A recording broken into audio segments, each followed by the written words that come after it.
प्रिय विद्यार्थियों, हिंदी साहित्य BA तृतीय वर्ष प्रथम प्रश्न पत्र के अंतर्गत हम मलिक मोहम्मद जायसी के संकलित अंश का व्याख्या भाग पढ़ रहे हैं और ये इस व्याख्या भाग का अंतिम वीडियो है। यदि आप लोगों ने पिछले वीडियोस नहीं देखे हैं तो अवश्य देख लें, चैनल को सब्सक्राइब कर लें और फिर मैं आपसे आग्रह कर रहा हूं कि आप वीडियो को पूरा देखें। तो हम प्रारंभ करते हैं पद संख्या 24 से। साजा राज मंदिर कैलासो, सोने कर सब धरती आकाशो, सात खंड धोराहर साजा, उह सवारी सके अस राजा, हीरा ईट कूपर गिलावा, ओ नग लाई सरग ले लावा,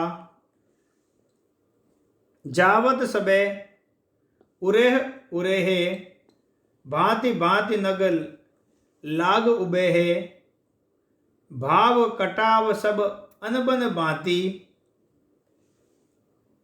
चित्र कोरी के पात ही पाती, लाभ खंब मणि मानिक जरे, निस दिन रही है दीप जनु बरे, देखी दोराहर कर उजियारा, छपी गए चांद सूरज और तारा, सुना सात बैकुंठ जस तस साजे खंड सात, बेहर बेहर भाव तस खंड खंड उपरात।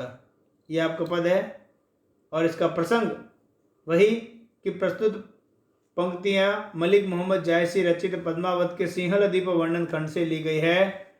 उक्त पंक्तियों में राजमहल का वर्णन किया गया है। थोड़े से शब्द हम देख लेते हैं। कविलास यानी कैलाश, आकाशो यानी आकाश, धोराहर यानी महल, गिलावा यानी गारा, उरे है अर्थात उरे उरे मतलब चित्र चित्रित यानी चित्र जो चित्रित होते हैं उनके लिए ये शब्द प्रयोग किया गया है। कटाव यानी नक्काशी, अनबन यानी भांति भांति के विभिन्न प्रकार के, उजियारा उजाला बहुत सरल शब्द है, आप सब जानते हैं। बेहर बेहर यानी अलग अलग।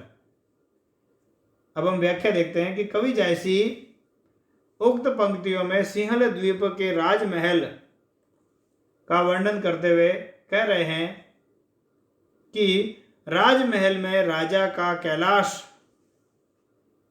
अर्थात अंतपुर सजा हुआ है। इसका तल और आकाश, इसका तल और आकाश सब सोने से निर्मित है। आकाश का मतलब इसका ऊपरी भाग, तल का मतलब सबसे निचला भाग। महल के 7 खंड हैं।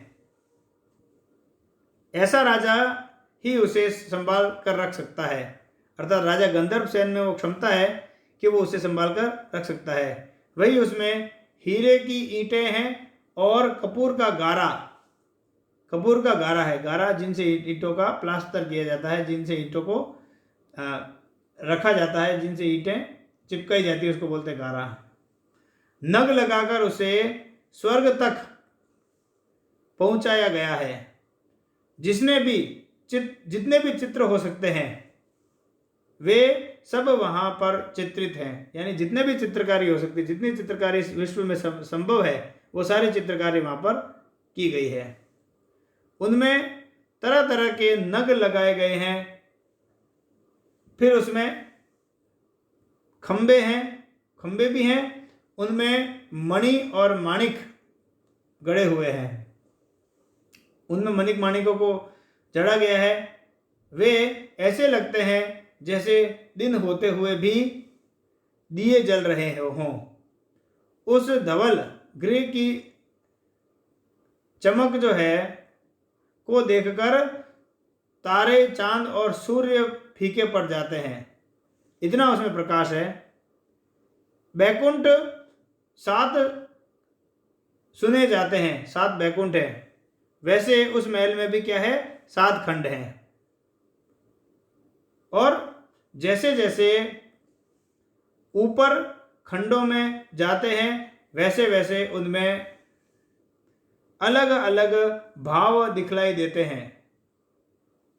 ये व्याख्या होगी। विशेष में वही अनुप्रास उत्प्रेक्षा अलंकारों का प्रयोग किया गया है और अतिशयोक्ति अलंकार भी यहाँ पर द्रष्टव्य है, क्योंकि जैसे बताया कि सूर्य चांद भी उसके चमक के सामने फीके पड़ जाते हैं, तो वहाँ पर अतिशयोक्ति अलंकार है। चौपाई दोहा शैली का प्रयोग किया गया है,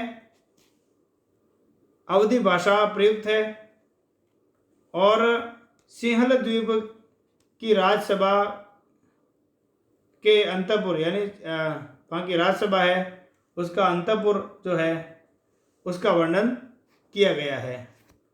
अब हम देखते हैं पद संख्या 25 और ये इस व्याख्या भाग का आखिरी महत्वपूर्ण पद है। आप ध्यान से देखिए। बरनौ राज मंदिर रनिवासु जनु अच्छिन भरा कविलासु 16 सहस पद्मिनी रानी एक एक ते रूप बखानी अति सुरूप और अति सुकुवारी पान फूल के रही अघारी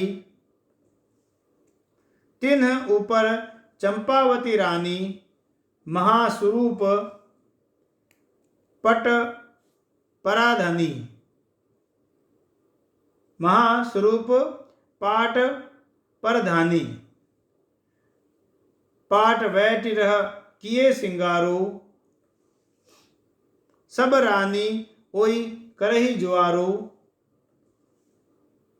नीति नौरंग सुरंगम सोई प्रथम बैस नहीं सरवरी कोई सकल दीप मह जेती रानी तिन्ह मह दीप 12 बानी कुंवरी बतीसी लच्छिनी अस सब मह अनूप जानत सिंहल दीप के सबे बखाने रूप।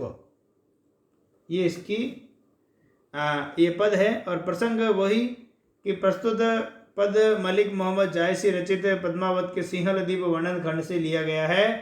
उक्त पंक्तियों में सिंहल द्वीप के राजमहल के अंतपुर का वर्णन किया गया है, यानी रनिवास का वर्णन किया गया है जहां पर रानियों का निवास होता है। शब्दार्थ थोड़े से देख लेते हैं। अक्षरीन यानी अप्सराएं, अप्सराओं से युक्त, जो इसमें शब्द आया था सबसे पहली पंक्ति में। कविलास तो वही स्वर्ग। पाठ यानी सिंहासन, जिसको अपन कहते हैं, सिंहासन को पाठ कहते हैं। और जोहारो का मतलब होता है नमस्कार करना। और इसमें जो शब्द है सरबरी यानी उसकी बराबरी करने वाला, या उसकी सरबरी 12 बानी का मतलब होता है सर्वश्रेष्ठ रानी। व्याख्या देखते हैं। कवि जायसी राजमहल के रनिवास का वर्णन करते हुए कह रहे हैं कि अब राजमहल के रनिवास का वर्णन करता हूं। वह ऐसा लगता है मानो अप्सराओं से भरा हुआ स्वर्ग हो। वहां पर 16,000 पद्मिनी रानियां हैं। वे रूप में एक से बढ़कर एक हैं। सबका रूप जो है वो एक दूसरे से प्रतिस्पर्धा करता हुआ प्रतीत होता है।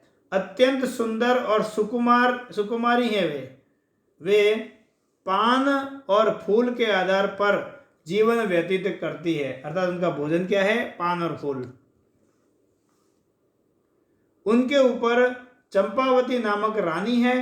वह सबसे अधिक सुंदर और प्रधान सिंहासन पर बैठती है।